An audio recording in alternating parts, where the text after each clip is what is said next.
ನಮ್ಮ ದೇಶದಲ್ಲಿ ಗುತ್ತಿಗೆ ನೌಕರರ ಸಮಸ್ಯೆಗಳು ದಿನದಿಂದ ದಿನ ಹೆಚ್ಚಾಗುತ್ತಾ ಇದೆ. ಇದಕ್ಕೆ ಮೂಲ ಕಾರಣ ಅಲ್ಲಿಯ ಗುತ್ತಿಗೆದಾರರು ಹಾಗೂ ಪ್ರಾಥಮಿಕ ಉದ್ಯೋಗದಾರರು. ನಮ್ಮ ದೇಶದಲ್ಲಿ ಈ ವಿಷಯವನ್ನು ನಿಲ್ಲಿಸಬೇಕಾದರೆ ಪ್ರತಿಯೊಬ್ಬ ಗುತ್ತಿಗೆ ನೌಕರರು ತಮ್ಮದೇ ಆದ ಕೋಆಪರೇಟಿವ್ ಸೊಸೈಟಿಗಳನ್ನು ಮಾಡಿ, ಕೋಆಪರೇಟಿವ್ ಸೊಸೈಟಿಗಳ ಮೂಲಕ ಮಾಲೀಕರೊಡನೆ ಒಂದು ಕರಾರು ಪತ್ರಗಳನ್ನು ಮಾಡಿ ಸೊಸೈಟಿಯ ಮೂಲಕವೇ ಜನರನ್ನು ನೇಮಕ ಮಾಡಬೇಕೆಂಬ ಅಭಿಪ್ರಾಯವನ್ನು ನಾವು ಕಾಮನ್ ಪೀಪಲ್ ವೆಲ್ಫೇರ್ ಫೌಂಡೇಶನ್ ಎಲ್ಲ ಕಡೆಯಲ್ಲಿ ಸರ್ವೆ ಮಾಡಿದಾಗ ಇದು ಒಂದು ಉತ್ತಮವಾದ ಔಟ್ಸೋರ್ಸಿಂಗ್ ಸಿಸ್ಟಮ್ ಅಂತ ಕರೆಯಲಾಗುತ್ತದೆ.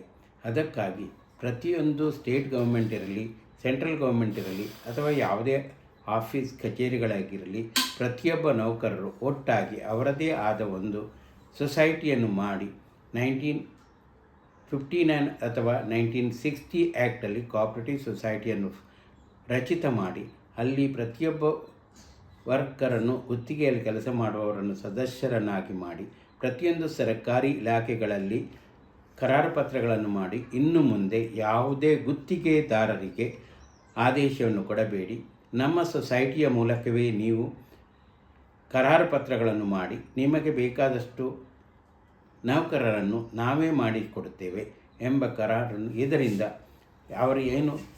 ಅವರಿಗೆ ಕಮಿಷನ್ ಕೊಡ್ತಾರೆ 3.5%, 5%, ಅದು ಸೊಸೈಟಿಗೆ ಕೊಟ್ಟಾಗ ಆ ಹಣದಿಂದ ಆ ಸದಸ್ಯರಿಗೆ ವೆಲ್ಫೇರನ್ನು ಮಾಡೋದಕ್ಕೆ ಒಳ್ಳೆಯದಾಗುತ್ತದೆ.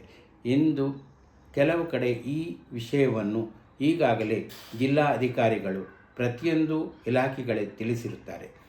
ಅದೇ ರೀತಿ ಕರ್ನಾಟಕ, ಉಳಿದ ರಾಜ್ಯಗಳಲ್ಲಿ ಹಾಗೂ ಕೇಂದ್ರ ಸರ್ಕಾರದಲ್ಲಿ ಇರುವ ಗುತ್ತಿಗೆದಾರರು ಕೂಡಲೇ ಅವರ ಸೊಸೈಟಿಗಳನ್ನು ಮಾಡಿ ಸರ್ಕಾರದಿಂದ ಅವರೊಡನೆಯೇ ಕರಾರು ಪತ್ರಗಳನ್ನು ಮಾಡಿ ಮುಂದೆ ಗುತ್ತಿಗೆದಾರರೆಂಬ ಶಬ್ದವನ್ನು ತೆಗೆದುಹಾಕುವುದಕ್ಕಾಗಿ the common people welfare foundation ಎಲ್ಲ ಕಡೆಗಳಲ್ಲಿ ಇದನ್ನು ಪ್ರಚಾರ ಮಾಡಿ ಗುತ್ತಿಗೆಯಲ್ಲಿ ಕೆಲಸ ಮಾಡುವ ನೌಕರರನ್ನು ಒಂದು ಮಾಡಿ ಸೊಸೈಟಿಯ ಮೂಲಕವೇ ಪ್ರತಿಯೊಂದು ಸರ್ಕಾರಿ ಕಚೇರಿಗಳಲ್ಲೂ ಈ ಸೊಸೈಟಿಯ ಮೂಲಕವೇ ಜನರನ್ನು ತೆಗೆದುಕೊಳ್ಳಬೇಕು, ಅವರೊಡನೆಯೇ ಕರಾರು ಪತ್ರವನ್ನು ಮಾಡಬೇಕೆಂಬ ಆಂದೋಲನವನ್ನು ಪ್ರಾರಂಭಗೊಳಿಸುತ್ತೇವೆ.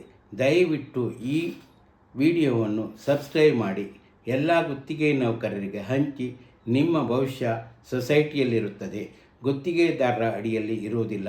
ದಯವಿಟ್ಟು ಸೊಸೈಟಿಯನ್ನು ಫಾರ್ಮ್ ಮಾಡಿ ಪ್ರತಿಯೊಂದು ಸರ್ಕಾರಿ ಕಚೇರಿಗಳಲ್ಲಿ ನಾವು ಪತ್ರವನ್ನು ಬರೆದು ನಿಮ್ಮೊಡನೆ ಕರಾರು ಪತ್ರವನ್ನು ಮಾಡುವಂತೆ ನಾವು ಹೋರಾಟ ಮಾಡುತ್ತೇವೆ.